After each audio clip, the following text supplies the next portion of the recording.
ఈరోజు మనలో ఎవరైనా ఉన్నారా? ఒకప్పుడు ఆత్మీయుడివే, ఒకప్పుడు పరిశుద్ధుడివే, ఒకప్పుడు ప్రార్థనాపరుడివే, ఒకప్పుడు ప్రేమ గలవాడివే, ఒకప్పుడు ప్రభు కొరకు రోషం కలిగి జీవించిన దానివే అడివే. కానీ ఈరోజు ఎంతో కొంత ఆత్మీయ జీవితంలో నువ్వు వెనకబడ్డావు. అది వాస్తవం. మోకరించటం మానేశావు, బైబిల్ తెరవడం మానేశావు, బైబిల్ చదవడం మానేశావు, బైబిల్ ధ్యానించడం మానేశావు, బైబిల్ గురించి మాట్లాడడం మానేశావు, దేవుని గురించి మాట్లాడడం మానేశావు.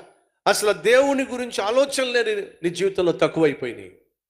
ఒకప్పుడు ప్రతిరోజు దేవుని గురించి మాట్లాడేవాడివి, ఎవరో ఒకరికి దేవుని గురించి చెప్పేదానివి, ఎవరో ఒకరితో కలిసి ప్రార్థన చేసేదానివి, ప్రార్థన చేసేవాడివి, సమయం దొరికినప్పుడల్లా మోకరించేవాడివి, మానకుండా ఉపవాస ప్రార్థనకు వచ్చేదానివి, మానకుండా ఆదివారం దేవుని సన్నిధికి వచ్చి దేవుని ఆరాధించేవాడివి.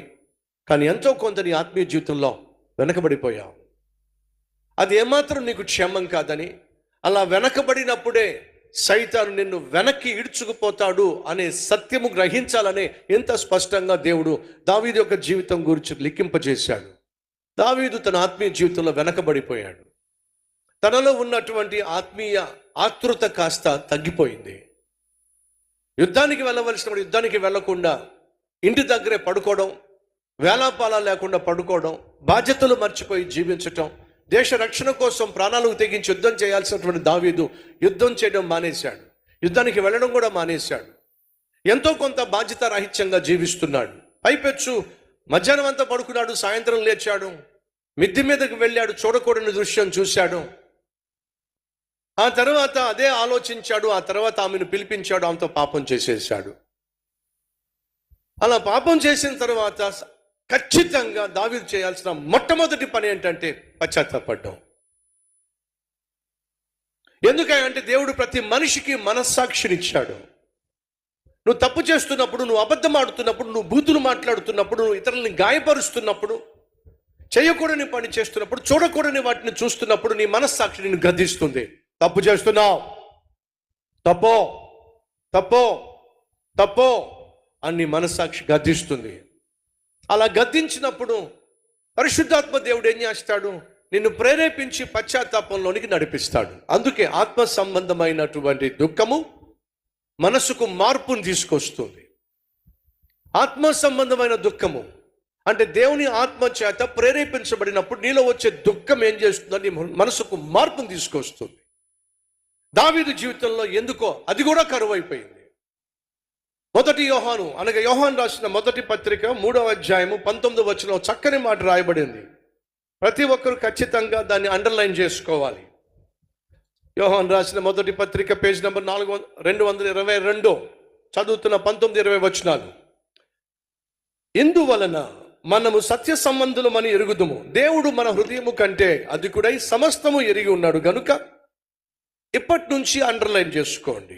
మన హృదయము ఏ ఏ విషయములలో మన యందు దోషారోపణ చేయునో ఆయా విషయములలో ఆయన ఎదుట మన హృదయములను సమ్మతిపరుచుకుందుము.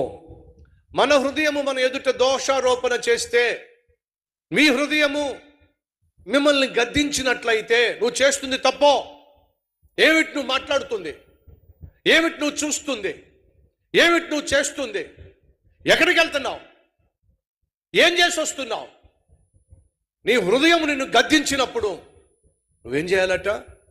దేవునితో సమాధాన పడాలి. నీ హృదయాన్ని సరిచేసుకోవాలి. అలా సరిచేసుకుంటావనే దేవుడు నీకు మనస్సాక్షిని ఇచ్చాడు. ఆ మనస్సాక్షి ఏం చేస్తుంది? నువ్వు తప్పు చేసిన ప్రతిసారి అది గద్దిస్తుంది.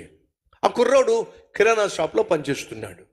ఆ కిరాణా షాప్ ఓనర్ ఏమో 40 సంవత్సరాలుగా కిరాణా కొట్టు పెట్టుకొని నడిపించుకుంటున్నాడు. ఆ కిరాణా కొట్టు ఓనరు ప్రతిరోజు 100 అబద్ధాలు ఆడతాడు. అదే అబద్ధాలు ఈ కుర్రోడు కూడా నేర్పించి, నువ్వు కూడా అబద్ధాలు ఆడాలిరా, అబద్ధాలు ఆడకుండా మనం వ్యాపారం చేయలేము, అబద్ధాలు ఆడకుండా కిరాణా కొట్టు నడిపించలేము, కాబట్టి నువ్వు కూడా అబద్ధాలు ఆడాలి.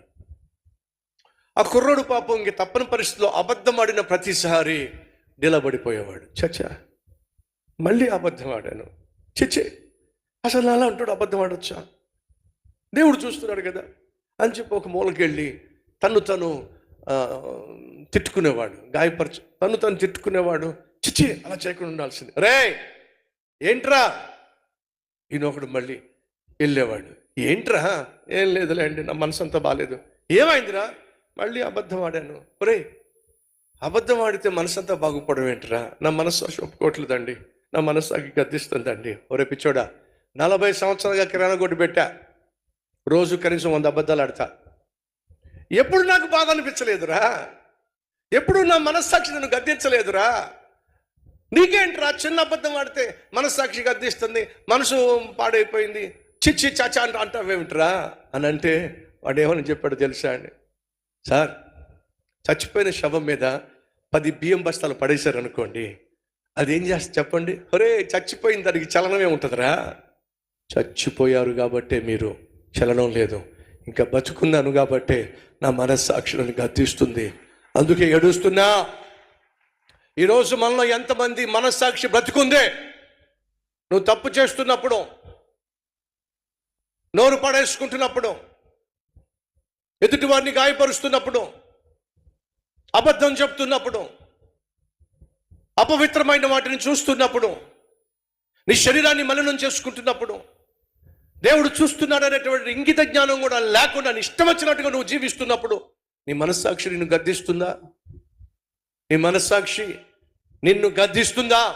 ఆ గద్దింపుకు లోబడి, ప్రభువా నన్ను క్షమించో, మళ్ళీ తప్పు చేశానయ్యా, మళ్ళీ పాపం చేశానయ్యా అని మోకాల మీద పడుతున్నావా? పశ్చాత్తాపడుతున్నావా? అదే ఈ వాక్యం చెబుతుంది. మీ హృదయము మీ మీద దోషారోపణ చేసిన ఎడలా దేవుని దగ్గరికి వెళ్ళి సమాధాన పడండి.